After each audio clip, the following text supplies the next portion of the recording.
जय हिंद बच्चों। आज उस चैप्टर का जो इससे पहले हम लोग पढ़े हैं एक सेगमेंट, यानी किसका, minerals and energy resources. Class 10th geography का क्लास चल रहा है अभी। तो इससे पहले हम लोगों ने पहला सेगमेंट कंप्लीट कर चुके हैं इसी का, क्योंकि छोटे छोटे टुकड़े में इसको लेके चल रहे हैं ताकि आप लोगों को समझने में आसानी हो। ठीक है, तो फिफ्थ जो चैप्टर है आपका मिनरल्स एंड एनर्जी रिसोर्सेज, अब इसका दूसरा भाग हम लोग पढ़ रहे हैं। और विशेष रूप से बच्चों को इसमें ही ज्यादा दिक्कत होती है। ठीक है ना, जब भी जैसे इस चैप्टर को आप लोग पढ़ते होंगे और जब आपको ये पता करना होता है कि ये जो मिनरल्स हैं कहां कहां मिलते हैं, तो याद करना कठिन होता होगा। आज हम आपका काम आसान करेंगे और याद हो जाएगा। बिल्कुल, देखिए, तो जैसे कि मैंने कहा था ना, जैसे दो तीन चीजें हैं किसी भी सब्जेक्ट में याद करने में कठिनाई होती है। पहला तो यह है कि डेटा, ठीक है ना, किसी भी तरह का, उसे एक गलतफहमी सबके अंदर आ गई है, विशेष रूप से बच्चों के रूप में भी, कि रटा नहीं जाता है। कुछ भी रटने का नहीं है। आप केवल विजुलाइज करिए, देखिए, अपने आप दिमाग में छप जाएगा। ठीक है ना। अब देखिए, देखने का तरीका क्या है। जैसे मान लीजिए कि आप मान लीजिए कि जब बहुत छोटे थे, अपने मम्मी पापा के साथ कहीं जा रहे थे, मान लीजिए, ठीक है ना, आपका मनपसंद कोई ऐसी चीज खाने पीने का कहीं रास्ते में दिख गया और उसके बाद किसी वजह से आप वहां तक नहीं पहुंच पाए, घर पहुंच गए और आप रोने लगे कि मुझे तो वो खिलौना चाहिए था, ठीक है ना, या वो चीज चाहिए था, पापा आपने दिलवाया नहीं। पापा बोले, भाई कहाँ, तुम बताए होते तो हम एक बार ले लिए होते, अब पता नहीं तुम कहाँ देखे हो, तुम एड्रेस भी नहीं जानते हो। तो आप क्या कहते हैं, पापा इसी रास्ते से वापस चलो ना, हम बता देंगे। और आप ठीक जैसे ही पापा उसे गुजरते हैं, आप अपने हिसाब से, अपने इशारे से रोक लेते हैं, अरे भाई रुकिए रुकिए रुकिए, यही है पापा, यही है दुकान। ठीक है, क्यों उस लोकेशन का चित्र आपके दिमाग में छप गया। इसी तरह से ज्योग्राफी में, ठीक है ना, जहां भी आपको ये पता करना है कि मिनरल्स कहां कहां मिलते हैं, अगर इंडिया की बात करते हैं तो इंडिया में किन किन जगहों पर मिलते हैं, तो बस उसको देख लीजिए, देखने की कोशिश करिए, रटने का नहीं, याद करने का बिल्कुल नहीं। आज हम दिखाते हैं। तो एक बात बता देते हैं, जैसे कि मिनरल्स के विषय में मैंने बताया था कि ये जितने भी खनिज पदार्थ है, यानी मिनरल्स है, ठीक है ना, ये किस रूप में मिलता है कि इससे पहले वाले क्लास में हम लोग पढ़े थे कि ये पृथ्वी के ठोस भाग में, चट्टानों में मिलता है। सीधी सी बात है, बहुत कठोर जो पपड़ी होती है ना, उसमें मिलता है। ये तो तय हो गया ना। ये कभी कोई नहीं बताया ना, हम भी बताया आपको कि ऐसे मैदानों में आपको मिल जाएगा, नहीं। जब भी बताना होता तो क्या बताते हैं कि इग्नियस रॉक में मिल जाएगा, ये चट्टान मिलेगा, मेटामॉर्फिक चट्टान मिलेगा, सेडिमेंट्री रॉक में मिलेगा, सब रॉक रॉक रॉक, चट्टान चट्टान की बात करते हैं। तो बस पहले एक रफ आइडिया मैं आपको बता दूं कि इंडिया में अधिक से अधिक चट्टानें कहां पाए जाते हैं। इसीलिए आज मैं इंडिया का पॉलिटिकल मैप आपके सामने रखा हूं। देखिए, आप जानते हैं कि नॉर्थ इंडिया में तो अधिकांशतः प्लेन एरिया मिलता है। देखा जाए तो ये पूरा प्लेन एरिया मिलता है, यानी उत्तर प्रदेश की बात करें, अधिकांशतः बिहार की बात करें, कुछ मध्य प्रदेश की बात करें, हरियाणा की बात करें, राजस्थान की बात करें, तो इन जगहों पर कुछ कुछ है, पहाड़ है, लेकिन अधिकांशतः प्लेन एरिया मिलता है। ठीक है ना। और चट्टान वास्तव में कहां मिलता है, पहाड़ों पर मिलता है। तो ये विशेष रूप से साउथ में मिलेगा। जितनी भी अधिकांशतः पहाड़ हैं, घूमने भी आप जाते होंगे, चलना है पहाड़ी एरिया में तो साउथ में मूव करते हैं, तो वहां पर पुराने पुराने प्लेट्यूज, हिल्स सब मिलते हैं। और देखिए, इंडिया में अधिकांशतः जो मिनरल्स है, खनिज पदार्थ है, वो पेनिनसुलर इंडिया में मिलता है। इससे हम देखिए, ये जो मेरा मार्कर जा रहा है ना, ये पेनिनसुलर इंडिया इसे कहते हैं। यहां तक ये पेनिनसुलर इंडिया है, यहां तक यानी हाफ जो है ये पेनिनसुलर इंडिया है। इसलिए है कि तीन ओर से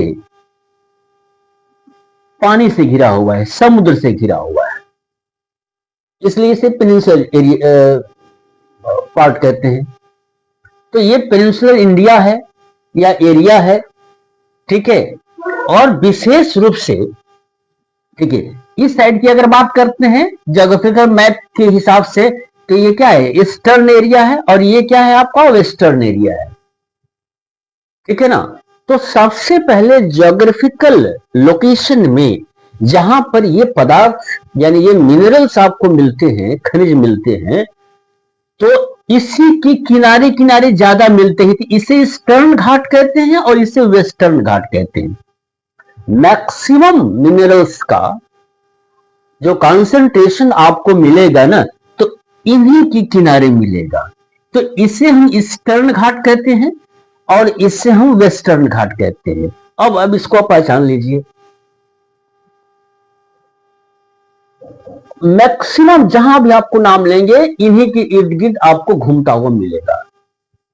आपने मैप में एक बार देख लिया, ठीक है ना, अब दिमाग में आपका मैप छप जाएगा। इसके बाद जब मैं आपसे बात करूंगा, आप वहां तक जाएंगे, देखते रहेंगे, अपने आप याद है, हाँ यहाँ, हाँ यहाँ। और आप जानते हैं कि ज्योग्राफी में, ठीक है, हिस्ट्री में भी आपको कुछ मैथमेटिकल क्वेश्चन आते हैं, मैथमेटिकल की सेंस में, ठीक है। आपको मैप पे कुछ प्लेसेस को लोकेट करना पड़ता है, बताना पड़ता है। अब इसमें आपको इसलिए मैथमेटिकल है कि अगर सही हुआ तो पूरा मार्क्स मिलेगा, गलती हो तो कुछ नहीं मिलेगा। अब चलिए, तो हमारे ख्याल से अब आपको ये फायदा जरूर मिल जाएगा कि ज्योग्राफी में अगर हमें पता करना है कि कोई भी चीज कहां है, तो अब आराम से आपको याद हो जाएगा।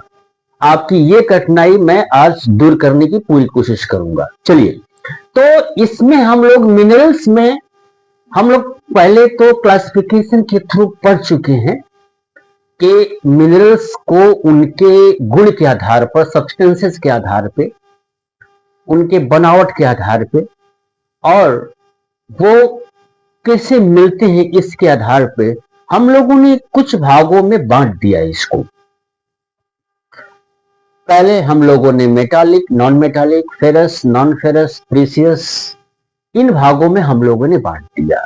चलिए, तो पहले वाले पार्ट में, इस चैप्टर के फर्स्ट पार्ट में इसे हम लोग कंप्लीट कर चुके हैं। अब उसमें से ही हम जो आपके सिलेबस में इंपॉर्टेंट है, जो भी है पूरा, अब उसी को हम लेके चलते हैं और उसका डिस्ट्रीब्यूशन हम आपको बताएंगे, और साथ ही साथ उसका हम लोग ये भी देखेंगे कि वो क्यों वहां है। तो अब आ जाते हैं पॉइंट पे। तो उस मेटालिक जो मिनरल्स में हम लोग क्लासिफिकेशन में पढ़े थे, उसमें से जो पहला पार्ट था क्लासिफिकेशन का, अब वो था फेरस मिनरल्स। तो इसमें हम लोग क्या पढ़े हैं कि ऐसे वो खनिज, वो मिनरल्स जिसमें लोहे की मात्रा पाई जाती है, जिसमें लोहा पाया जाता है, सीधी सी बात है, उस मिनरल्स को हम लोग फेरस कहते हैं। उसमें से सबसे ज्यादा जो महत्वपूर्ण है वो है आयरन ओर।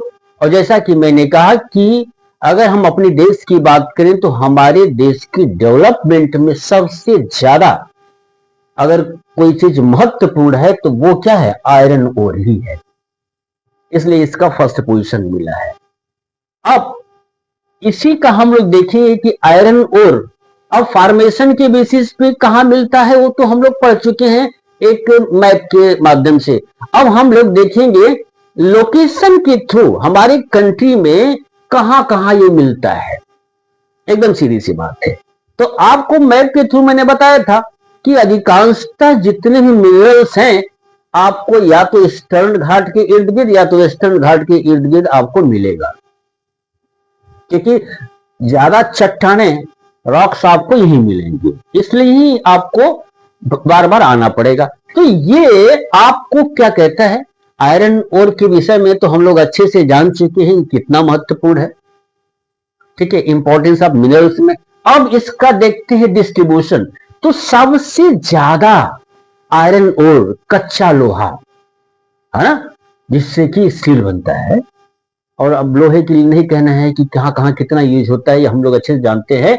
तो सबसे ज्यादा आप देखिए, एक चीज और, मैं एक जो है आपको यहां पर एक चार्ट बनाए हैं, ठीक है, यहां पर एक चार्ट आपको बना है बार के थ्रू, रेक्टेंगल के थ्रू।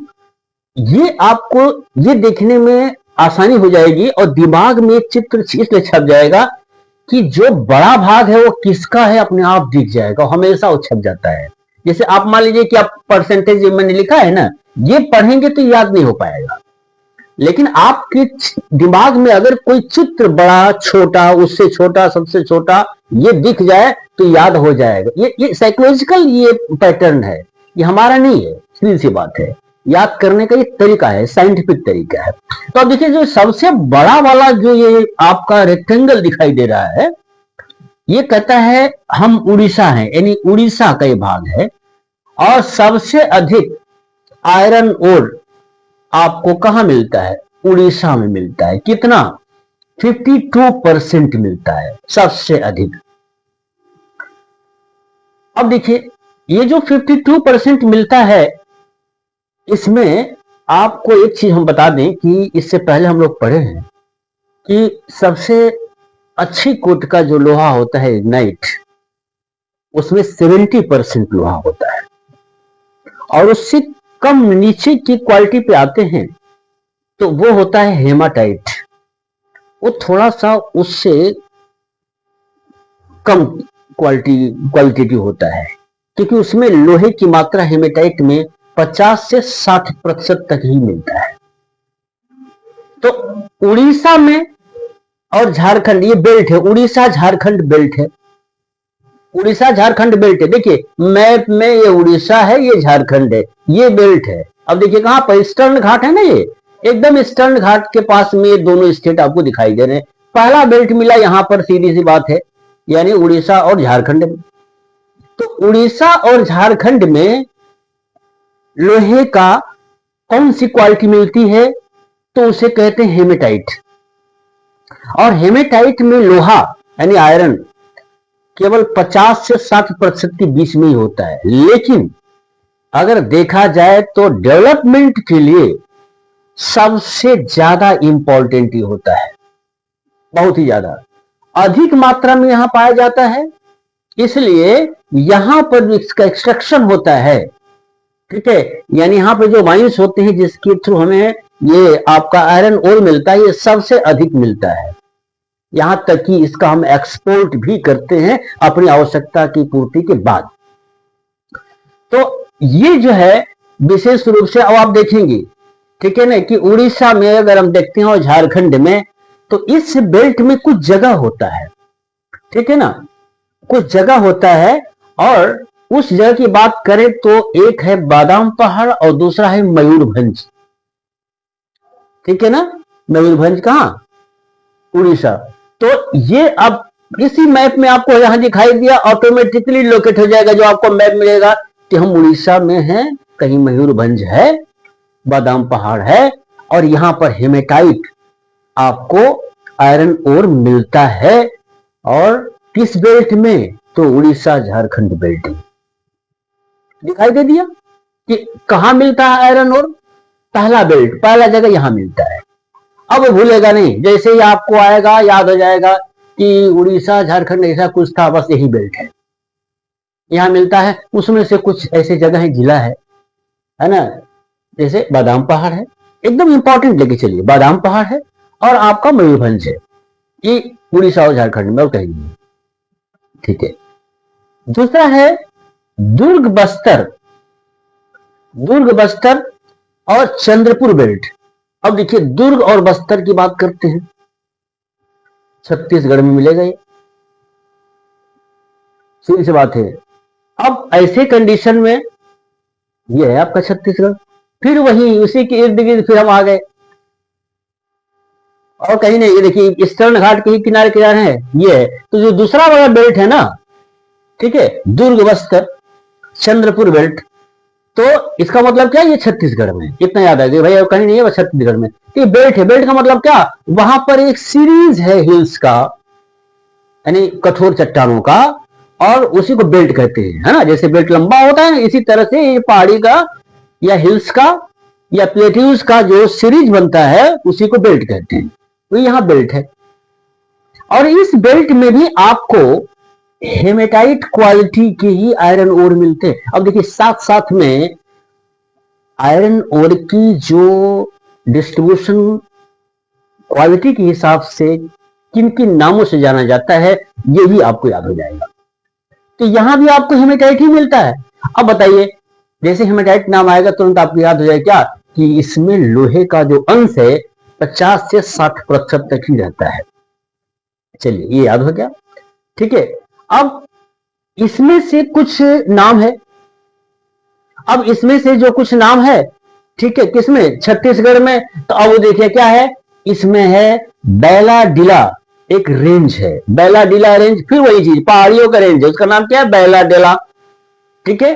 अब मान लीजिए कुछ समय के लिए याद नहीं रहेगा बैलाडिला क्या है, लेकिन जब ऑप्शन आएगा ऑटोमेटिकली आपको याद हो जाएगा। क्यों, तुरंत आएगा, वो तो छत्तीसगढ़ में है। कहाँ है, छत्तीसगढ़ में है, ठीक है। उस बेल्ट में हमें कौन सा क्वालिटी का आयरन ओर मिलता है, तो हेमेटाइट मिलता है।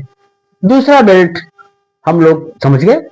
अब तीसरे बेल्ट में आता है, तीसरे में है बेलारी, चित्रदुर्ग, चिकमंगलुरु, तम, अब देखिए, हाँ, तमकुरु, थोड़ा साउथ इंडियन वो बेल्ट है, ठीक है, तमकुरु बेल्ट है। तो पक्का है कि इस नाम से इसी है, कहां पर, साउथ में ही है। अब ये वेस्टर्न घाट में है, कहां पर, कर्नाटका में है, सीधी सी बात है। तो ये जो तीसरा बेल्ट है, ठीक है ना, ये तीसरा जो बेल्ट है, बल्लारी, चित्रदुर्ग, चिकमंगलुरु, है ना, तम्माकुरु, ये बेल्ट कहां पर है, वेस्टर्न घाट में है। अब वेस्टर्न घाट में पक्का है, एक चीज और कभी कभी क्वेश्चन पूछता है। देखिए वेस्टर्न घाट में कुछ नाम भी है। नाम में सबसे पहले कि ये जो घाट है, ठीक है ना, ये वेस्टर्न घाट है, इसमें बेल्ट है, ये देखिए कर्नाटका है। ये जो नाम आपने बताया ना, अभी बताया आपको, ये कर्नाटका में है और महाराष्ट्र में, और ये वेस्टर्न घाट कहते हैं। तो ये जो बेल्ट है, यानी ये जो पहाड़ियों का सीरीज है, ये आपको कर्नाटका में ही मिलेगा, यानी महाराष्ट्र में मिलेगा, यानी वेस्टर्न घाट में मिलेगा, ठीक है ना। अब वेस्टर्न घाट में एक विशेष रूप से हिल है, जिसे कुद्रेमुख कहते हैं, है ना। और कुद्रेमुख इसी बेल्ट का वो जगह है जहां आयरन ओर मिलता है। ये क्वेश्चन में कभी कभी आ जाता है कि कुद्रेमुख, ठीक है, तो कुद्र का मतलब हॉर्स, घोड़ा होता है, घोड़े की मुख की तरह उसका आकार है, किसका, हिल्स का, इसे उसे कुद्रेमुख कहा गया है। अब देखिए इस कहानी के माध्यम से या इस स्पीक के माध्यम से अपने आप याद आ जाएगा, ओ कुद्रेमुख, घोड़ा, मुख, मुंह, ये भी कुद्रेमुख जगह है जो इस बेल्ट में है, और जहां क्या मिलता है, आयरन ओर मिलता है। और एक बात बता दें, ये जो बेल्ट है ना, दुनिया के जितने भी सबसे बड़े डिपॉजिट्स हैं, उसमें से ये बेल्ट एक है। कौन सा, तीसरा। It is one of the largest belt of the deposit of iron ore, और यहां से ही लगभग 100% एक्सपोर्ट हो जाता है, बाहर चला जाता है, इसलिए ये ज्यादा महत्वपूर्ण है। चलिए ये हम लोगों ने देख लिया। अब आते हैं नेक्स्ट वन पे, चौथे पर, ठीक है। अब चौथा है आपका महाराष्ट्र गोवा बेल्ट। स्पष्ट है एकदम, ये तो इसमें कोई ऐसा टेढ़ा मेढ़ा नाम नहीं है, एकदम सीधा सीधा नाम है, ठीक है। महाराष्ट्र गोवा का एक बेल्ट है, ये महाराष्ट्र है, ये गोवा है, स्पष्ट है। अब यहीं पर कहीं होगा ये बेल्ट, बिल्कुल यहीं पर होगा। यहां कहां होगा, अब देखिए इसमें से ढूंढ निकालिए, रत्नागिरी कहीं दिखाई दे रहा है, यस, रत्नागिरी एक रेंज है, उसी में ये आयरन ओर आपको मिलेगा, सीधी सी बात है। और यहां बहुत ज्यादा मिलेगा, क्योंकि जितनी भी दुनिया में डिपॉजिट है आयरन ओर का, उसमें जितने बड़े लोग हैं उसमें से ये भी एक महत्वपूर्ण है, ठीक है ना, जो आपको महाराष्ट्र में मिलेगा, गोवा में मिलेगा। ठीक है, ये बेल्ट आप अच्छे से समझ लिए, और इसी बेल्ट के माध्यम से हम ये जानने की कोशिश करेंगे कि हमारा आयरन ओर का डिस्ट्रीब्यूशन कहां कहां है। हमारे ख्याल से ये डिस्ट्रीब्यूशन आपको याद हो गया होगा, और जब भी आपको भूले तुरंत इसे आप ऑन करिए, मेरी इस लेक्चर को, अपने आप आपको याद हो जाएगा। ठीक है, अब कुछ समय के लिए हम इस मैप को रिमूव करते हैं, फिर इस्तेमाल करेंगे जब जरूरत पड़ेगी तो। अब देखिए, रिमूव इसलिए किए कि इसके बाद का भी कुछ मिनरल्स हैं जिसके विषय में हम लोग बताएंगे, और इस मैप से ढक गया था इसलिए नहीं बता पाते, अब बताएंगे। अब देखिए, तो फेरस मिनरल्स में से एक हम लोग आयरन ओर को पढ़ चुके हैं, ठीक है ना, और दूसरा जो है हमारा फेरस मिनरल वो है आपका मैग्नीज। बहुत ही महत्वपूर्ण है मैग्नीज, ये जान जाइए, इतना महत्वपूर्ण है भाई कि अगर आपको स्टील बनाना है, किससे, लोहे से, ठीक है। और आप जानते हैं कि इस समय दुनिया में और विशेष रूप से इंडिया में भी हर जगह जितनी भी बिलोंगिंग्स हैं, गुड्स हैं, सामान है, सुई से लेकर के जहाज तक स्टील का इस्तेमाल हो रहा है। तब स्टील को बनाने के लिए सबसे बड़ा सहयोग मैग्नीज का ही होता है। कम से कम 1 टन अगर स्टील बनाना है तो 10 किलोग्राम मैग्नीज की आवश्यकता पड़ेगी। इस स्टेटमेंट से इसका महत्व हम लोग समझ चुके होंगे। अब आते हैं कि अगर ये मैग्नीज इतना इंपॉर्टेंट है, और कहां मिलता है भाई, ऑलरेडी हम देख चुके हैं किस चट्टान में, या तो ये मैग्नीज अगर इतना इंपॉर्टेंट है तो पहले पता करेंगे कि अब ये कहां कहां मिलता है। तो फिर आप मैप में जाइए, अब हम तो अपना यहां मैप हटा दिए हैं, आप मैप में जाइए, मैप को सामने रख लीजिए, रखने के बाद देखिए सबसे अधिक अगर मैग्नीज इंडिया के किसी राज्य में मिलता है तो वह है आपका मध्य प्रदेश में, पूरे मैग्नीज का 27% मिलता है। जैसे आपने आयरन ओर का देख लिया था, सबसे अधिक उड़ीसा 52%, उसके बाद उससे कम किसमें, छत्तीसगढ़ में 16%, कर्नाटका में 14%, झारखंड में 11%, और बाकी सब इंडिया में मिलाकर के कितना है, 7% है।